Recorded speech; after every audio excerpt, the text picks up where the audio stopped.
Bueno, amigos, continuando con los recuerdos de los comienzos de Hare Krishna o ISKCON en Chile, Sudamérica, estaba acordándome de cuando un día en la puerta del templo de Buenos Aires empecé a conversar con un devoto que había venido ese día de visita. Su nombre era Ayuta, era un devoto americano.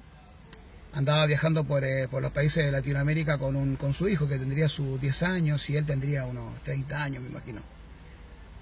Y me dijo que era psicólogo, y me enseñó la manera en que él le enseñaba o ayudaba a la gente en su consulta, ¿no? Me dice, mira, hay una manera psicológica de poder comprender el Bhagavad Gita, y yo uso ese sistema, ¿no? Bhagavad Gita, cuando lo pones a analizar lo que es, se podría resumir o se podría explicar de la siguiente manera. Krishna es la conciencia, Arjuna es el ser, el carro es el cuerpo, los caballos son los sentidos, y la batalla de Kurukshetra es el mundo material, donde vos tenés que luchar contra todo el mundo para poder lograr tener éxito en esta vida, ¿no? Para tener éxito en esta vida, o para poder vivir en este mundo material, tenés que luchar contra tus parientes, tus hermanos, contra el inconsciente colectivo, contra tu medio ambiente, contra todo lo que está alrededor. Todo eso es una gran lucha para poder lograr algo en este mundo material. Entonces, Bhagavad Gita, explicado de esa manera, era interesante, porque tú lo puedes entender el Bhagavad Gita desde el punto de vista espiritual, desde el punto de vista filosófico, y también desde el punto de vista psicológico. El ideal sería que se pudiera lograr hacer con las tres formas, ¿no? Yo creo que es la forma más completa. Y fue interesante porque eso se me quedó ahí en la cabeza, y pasó el tiempo, y cuando finalmente llegamos al templo de Güemes, en el primer templo que abrimos en Santiago de Chile, habíamos comenzado con los panfletos, con los inciensos, los conitos. Habían llegado ya más devotos, y teníamos ahí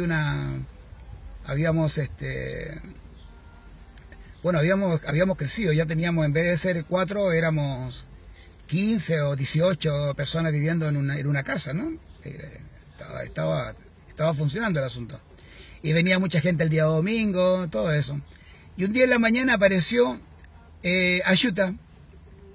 Se había casado con la primera mujer de Atulananda, una devota uruguaya, que, bueno, estaba viviendo ella en Brasil, y entonces este devoto fue a Brasil y la conoció, y entonces se casó con ella, porque Atulananda se casó con ella, fueron allá a conocer a Prabhupada en México, y hicieron todo el recorrido, pero después algo falló en Atulananda, que no podía concretar su vida matrimonial. Entonces la chica tuvo que hacer otra cosa, y siguió haciendo su vida. Después, ya sabemos, después Atulananda se casó con una invitada que venía los días domingos al templo de Santiago, y se casó con esa invitada. O sea, ella nunca fue una devota. La otra chica sí era una devota, y se fue con Ayuta. Y ese día, bueno, la idea es que ese día vino al templo y nos ofreció la posibilidad de que le compráramos una maleta de inciensos que habían hecho en Brasil, y si le comprábamos la maleta nos daba la fórmula para seguir haciendo inciensos. Bueno, Atulananda me explicó esto que le había ofrecido el devoto y yo le dije, claro, está perfecta la idea. Compramos la maleta, me dio la fórmula escrita de cómo era la fórmula. Lo divertido de todo es que Pramana ya había visto la fórmula. Lo que pasa es que yo no me había dado cuenta, porque me dijo, sí, se hace con maicena y esto, y harina de madera más harina de carbón molido. Lo que pasa es que yo ¿cómo se llama? Lo de la harina, lo de la maicena no lo comprendía, hasta que comprendí que era a través de hervir primero, hacer como un engrudo. En ese engrudo se mezclaba la harina de la madera, la harina del ¿cómo se llama? Del carbón, y un poco de salitre. Entonces eso lo hacías una inmersión en la maderita y queda como si fuera un fósforo, pero largo, y agarraba eso y después una vez que estaba seco, se bañaba en perfume y ya estaba, y que teníamos un incienso. El problema era el palo.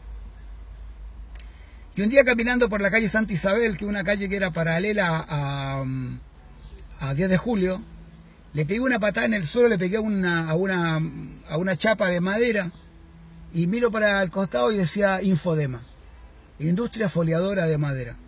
Fue una cosa que viste como es, Krishna te pone todo en el camino, ¿no? Y me metí adentro del negocio y vi que había madera, en láminas. Así que le pedí a los dueños que me dieran unas sobras, dieron muchas sobras de maderita ahí que tiraban, que era lo que, o sea, las maderas venían en grupos de ya sea de 15 por 1 metro, de 15 por 2 metros, de 20 por 30, o sea, por 3 metros. Había diferentes tamaños de maderas que estaban cortadas así en folios, en hojas. Y entonces me llevé eso al templo y lo cortamos con una gilet. El que cortaba maderitas así era... El que empezó cortando maderita era Chamuna Yíbana, que es el que tenía habilidad para cortar las maderitas. Y así empezamos. Como no le daba, todavía no me daba para hacerle una capita buena de incienso. Todavía estaba muy... no era muy experto en hacer una masa que fuera gruesa, consistente, que entrara el incienso y saliera gordito. Lo cortábamos de mayor a menor. Entonces ancho aquí y cortito, finito en el lado de acá para que la gente lo enterrara. Lo increíble de todo esto es que después con el tiempo en Argentina se usó el sistema este, que fue una ocurrencia mía, y después todo el mundo usa, y aún ahora usan la madera, chapa de madera cortada en chiquitita de 2 milímetros por 25-30 centímetros. Todo el mundo usa esos inciensos para hacer incienso en Argentina. Y eso ocurrió gracias a una patada que le di a una chapa. Y bueno, después ya cada devoto cada uno que salía del Hare Krishna, se llevaba la fórmula y empezaba a hacer incienso afuera.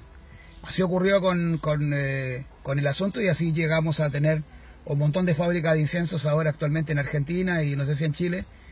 Pero fue todo gracias a eso, de la fórmula que se creó ¿cómo se llama? En Brasil.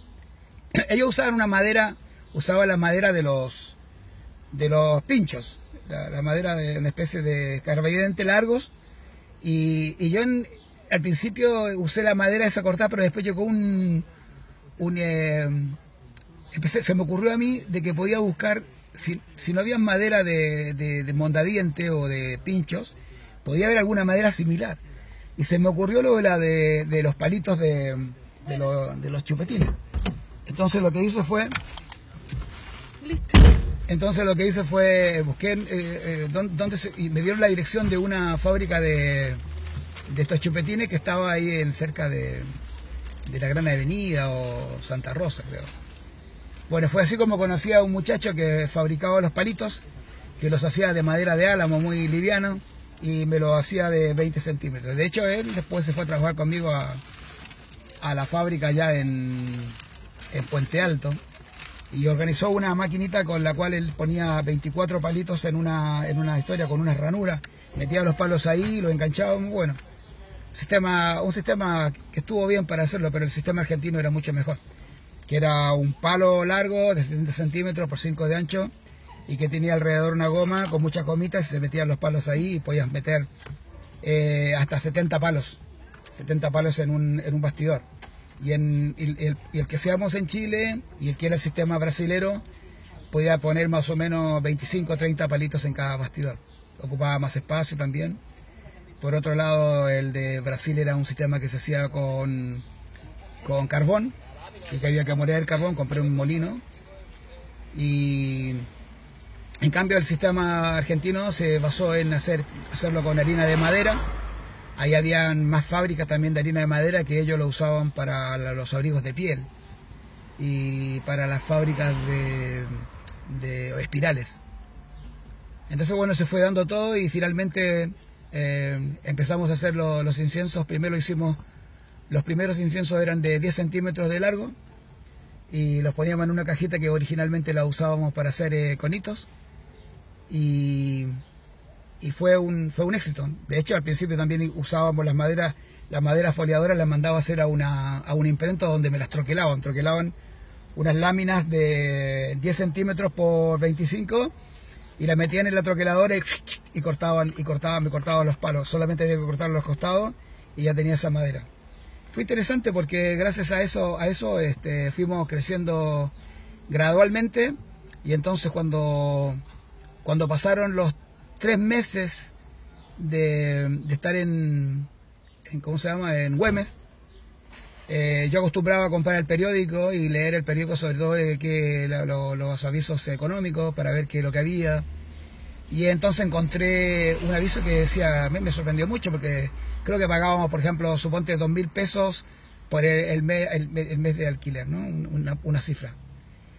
Y salía un lugar que decía, se alquila casa de campo colonial, 6 hectáreas y 4.000 pesos. Y me pareció súper raro, decía Puente Alto. Y yo lo miraba el cartel, volvía a mirar. Y entonces le dije a Tulananda, mira, hay una casa que alquilan que dice que tiene 6 hectáreas y está en Puente Alto y vale el doble que esta, pero son 6 hectáreas. Dice que es una casa que es colonial. Y bueno, agarramos un día, tomamos el autobús y nos fuimos. Miramos la primera casa. Cuando llegamos ahí, ese cementerio de Mena, llegamos ahí al lugar, cruzamos el cementerio, que era chiquitito, un cementerio que había ahí, y en la esquina había una casa bastante fea, digamos, una casa colonial antigua, así de barro. Miramos por ahí por la reja, tocamos el timbre, todo, pero no salió nadie. Y decíamos, claro, esto costará 4.000, era más grande que la que teníamos nosotros, pero tampoco yo no veía ir a 6 hectáreas ni nada, pensé que sería una mentira. Bueno, dejamos eso y empezamos a caminar por la pared así de esa casa, y de repente nos encontramos con una reja grande, como de unos 2 metros y medio de ancho y alta, así, forjado, de hierro forjado. Y adentro había una mansión enorme, con una fuente, con todo pasto, con árboles. Era una mansión preciosa, maravillosa. Y entonces miro el número y decía, creo que era 2405. Y yo le digo, agarro el periódico, miro el número y dice, pero si es 2405 sería esta. Wow, pero es demasiado increíble, esto no puede ser, por 4.000 pesos es imposible. Entonces digo, bueno, pero no perdemos nada, lo llamamos al tipo, llamamos y vamos a preguntar. Entonces había como una campana ahí, tocamos la campana y apareció el cuidador, ¿no? Con su perrito. Hola, mira, nos han dicho, ¿es posible que esta casa se alquile? Y dice, sí, es la casa que se alquila. ¿Y tú sabes algo con quién hay que hablar o algo? Y el hombre dice, mira, allá adentro está el dueño.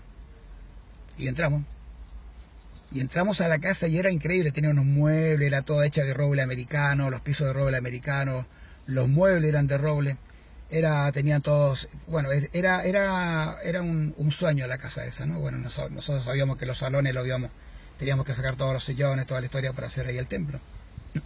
Y en la oficina del comienzo de la casa, ahí estaba un señor como de unos 70 y pico años, que había sido general, que nos contó que cuando subió Pinochet, como ellos iban haciendo el sistema que tenían en el tiempo de Allende era eliminar a un general. Entonces cuando se cayó un general ya caían 10, otro general y caían 10, y así hasta que llegó Pinochet. Pinochet estaba en el número 80 de los generales. Pero ellos fueron haciendo el sistema de tal manera que todo el mundo iba cayendo del ejército hasta que subió Pinochet. Bueno, este hombre fue uno de los que cayó dentro del asunto, que era un general, pues le podía haber tocado perfectamente haber sido el presidente o el que se tomó el gobierno militar en Chile. Pero claro, este hombre no era de ese estilo y su hijo era ministro del gobierno de Allende. Ministro de Industria creo que era.